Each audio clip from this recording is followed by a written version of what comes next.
नमस्ते बच्चों। आज हम आपका व्याकरण का वर्ण विचार विषय पर चर्चा करेंगे, जिसमें हम सर्वप्रथम वर्ण के बारे में समझते हैं।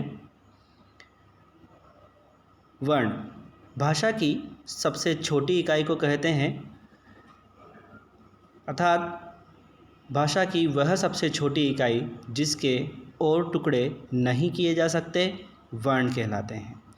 वर्णों के समूह को वर्णमाला कहते हैं, अर्थात वर्णों का क्रमबद्ध समूह वर्णमाला कहलाता है। मानक हिंदी वर्णमाला में जो क्रम निश्चित किया गया है उसमें सर्वप्रथम स्वर आते हैं अ, आ, ई, उ, री, ए, ऐ, ओ, औ। उसके बाद व्यंजनों का क्रम होता है, जिसमें क, ख, ग, घ, ङ, च, छ, ज, झ, ञ, ट, ठ, ड, ढ, ण और ड। त, थ, द, ध, न, प, फ, ब, भ, म, य, र, ल, व, श, क्ष, स, ह। संयुक्त व्यंजनों में क्ष, त्र, ज्ञ, श्र। आगत ध्वनियाँ होती हैं जो विदेशी भाषाओं से ली गई हैं, जिसमें अ, ज और फ। वर्ण के 3 भेद होते हैं। मुख्य रूप से 2 ही भेद होते हैं, स्वर और व्यंजन। तीसरा बताया गया है अयोगवाह। स्वर जो हम विस्तार से पढ़ेंगे, जो वर्ण बिना किसी अन्य वर्ण की सहायता के स्वतंत्र रूप से बोले जाते हैं स्वर कहलाते हैं। हिंदी में स्वरों की संख्या 11 है। अ, आ, ई, उ, री, ए, ऐ, ओ और औ। अब उच्चारण पर लगने वाले समय के आधार पर स्वरों के 3 भेद होते हैं, ह्रस्व स्वर, दीर्घ स्वर और प्लुत स्वर। ह्रस्व स्वर किसे कहते हैं? जिन स्वरों के उच्चारण में सबसे कम समय लगता है वे ह्रस्व स्वर कहलाते हैं, जैसे अ, ई, उ, री। ये सभी ह्रस्व स्वर की श्रेणी में आते हैं क्योंकि इनमें सबसे कम समय लगता है। दीर्घ स्वर जिन स्वरों के उच्चारण में ह्रस्व स्वर से दुगना समय लगता है उन्हें दीर्घ स्वर कहते हैं, जैसे आ, ई, उ, ए, ऐ, ओ, औ। ये दीर्घ स्वर की श्रेणी में आते हैं। तो बच्चों, अब तीसरा आता है प्लुत स्वर। जिन स्वरों के उच्चारण में ह्रस्व से 3 गुना या तिगुना समय लगता है उन्हें प्लुत स्वर कहते हैं। किसी दूर खड़े व्यक्ति को जब हम पुकारते हैं या किसी शब्द का जब उच्चारण हम थोड़ा लंबा लेते हैं, जैसे ओम, हे राम, तो इस तरह का उच्चारण प्लुत स्वर कहलाते हैं। स्वरों की मात्राएं, जब स्वरों को व्यंजनों के साथ बोला या लिखा जाता है तो इनके चिन्हों का प्रयोग होता है। ये चिन्ह मात्रा कहलाते हैं। अलग अलग स्वर की अलग अलग मात्राएं होती हैं। अ की कोई मात्रा नहीं होती है, ये सिर्फ व्यंजनों के साथ जुड़ जाता है। आ की मात्रा, ई की मात्रा, बड़ी ई की मात्रा, उ की मात्रा, ऊ की मात्रा, री की मात्रा, ए की मात्रा, ऐ की मात्रा, ओ की मात्रा और औ की मात्रा, ये सभी की मात्रा आपको दी गई है। अ वर्ण की कोई मात्रा नहीं होती। क, ख, ग, च, छ, ज आदि। अवर्ण से रहित व्यंजन क, ख, ग, च, छ, ज आदि। तो यहाँ पर आपको दिखाई दे रहा होगा कि क अवर्ण की कोई मात्रा नहीं होती है। क, ख, ग, च, छ, ज आदि। अवर्ण से रहित व्यंजन क हलंत, ख हलंत, ग हलंत, च हलंत, छ हलंत और ज हलंत आदि स्वर रहित व्यंजन के नीचे लगी तिरछी रेखा को हल कहते हैं। इनके द्वारा व्यंजन के आधे होने का संकेत मिलता है। व्यंजन जिन वर्णों का उच्चारण स्वरों की सहायता से होता है वे व्यंजन कहलाते हैं। इसके 3 भेद होते हैं। स्पर्श व्यंजन, अंतस्थ व्यंजन, ऊष्म व्यंजन।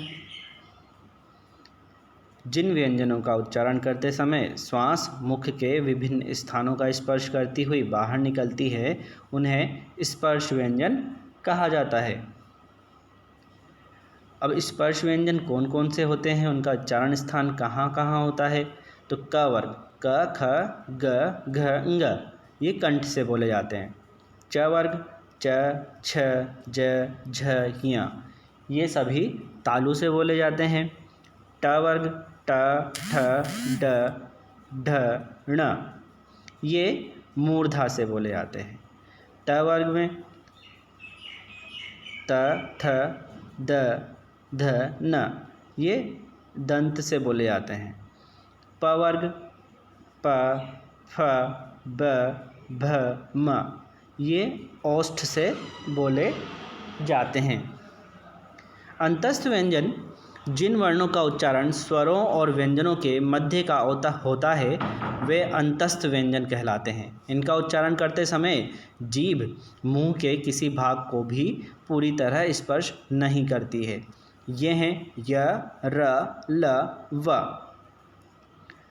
ऊष्म व्यंजन इन वर्णों के उच्चारण के समय हवा के रगड़ खाने से मुख में गर्मी उत्पन्न होती है, अतः इन्हें ऊष्म व्यंजन कहा जाता है। ये क्ष श स ह। फिर आते हैं संयुक्त व्यंजन। 2 भिन्न व्यंजनों के योग से बने वर्ण संयुक्त व्यंजन कहलाते हैं। जैसे क्ष क दमा श से बनता है, शब्द हैं क्षमा, क्षत्रिय, कक्षा। त्र त जमा र से बनता है, शब्द पत्र, चित्र, त्रिकोण।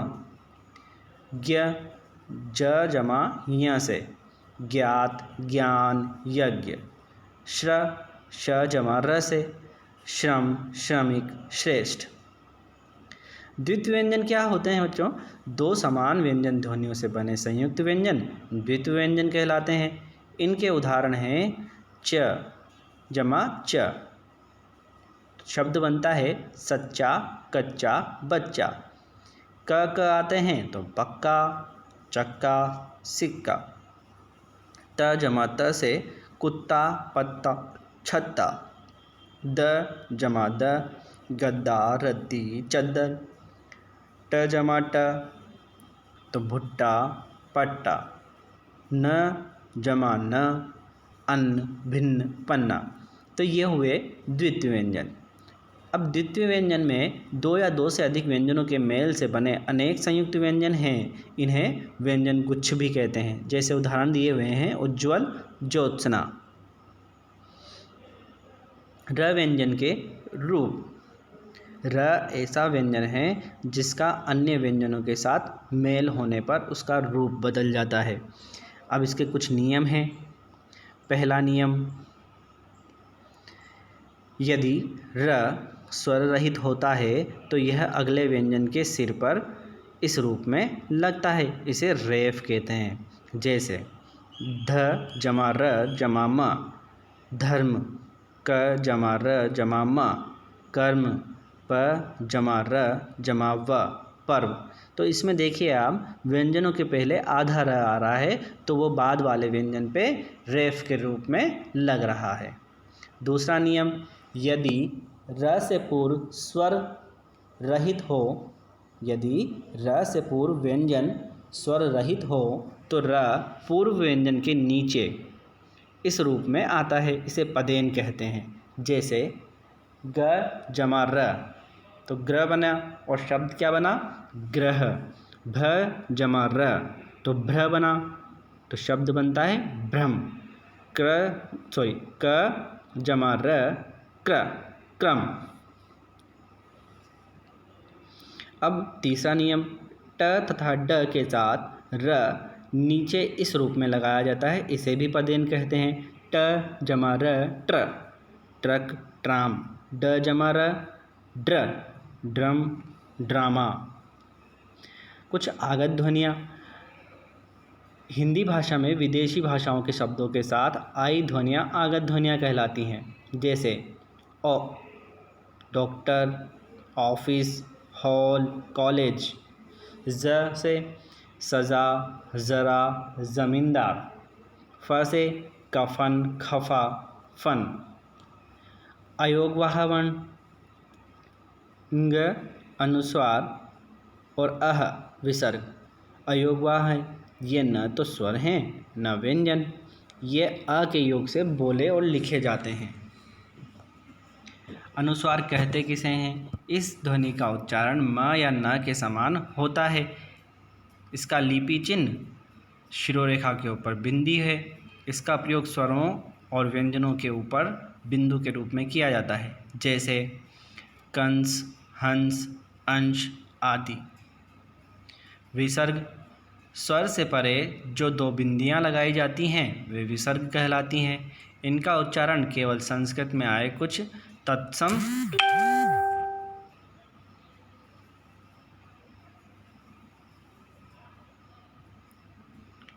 विसर्ग स्वर से परे जो दो बिंदियां लगाई जाती हैं वे विसर्ग कहलाती हैं। इनका उच्चारण केवल संस्कृत में से आए कुछ तत्सम शब्दों के साथ ही किया जाता है, अतः प्रायः, प्रातः आदि। इसका उच्चारण आधे ह के जैसा होता है। अनुनासिकता वर्णों का एक गुण है, इसको चंद्रबिंदु भी कहते हैं। इसका चिन्ह इस तरह का होता है। इसका प्रयोग स्वरों और व्यंजनों के ऊपर किया जाता है, जैसे आँख, चांद, माँ, गांव, सांप आदि। अनुनासिक का उच्चारण नाक और मुंह से किया जाता है। ये एक चित्र है जिसमें उच्चारण स्थान बताए गए हैं और वर्णों के बारे में समझाया गया है। उच्चारण में लगे प्राण तत्व के आधार पर व्यंजनों के भेद।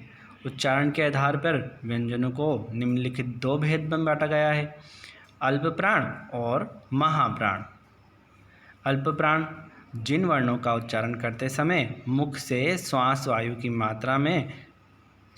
वायु मात्रा में कम बाहर आती है, उन्हें अल्प प्राण कहते हैं। वर्णों के प्रथम, तृतीय, पंचम वर्ण, स्वर तथा अंतस्थ व्यंजन अल्प प्राण व्यंजन कहलाते हैं, जो निम्नलिखित हैं। क, ग, ङ, च, ज, ञ, ट, ड, ण, त, द, न, प, ब, म तथा य, र, ल, व और सभी स्वर आते हैं। फिर आता है महाप्राण। जिन वर्णों का उच्चारण करते समय मुख से श्वास वायु अधिक मात्रा में और अधिक गति से निकलती है, उन्हें महाप्राण व्यंजन कहते हैं। वर्णों के द्वितीय वर्ण, चतुर्थ वर्ण और ऊष्म वर्ण महाप्राण व्यंजन कहलाते हैं, जो निम्नलिखित हैं। ख, घ, छ, झ, ढ, ढ, थ, ध, फ, भ तथा श, श, स, ह। तो बच्चों, आज हमने आपको बताया वर्ण विचार के बारे में और तो बच्चों आज हमने समझा वर्ण विचार।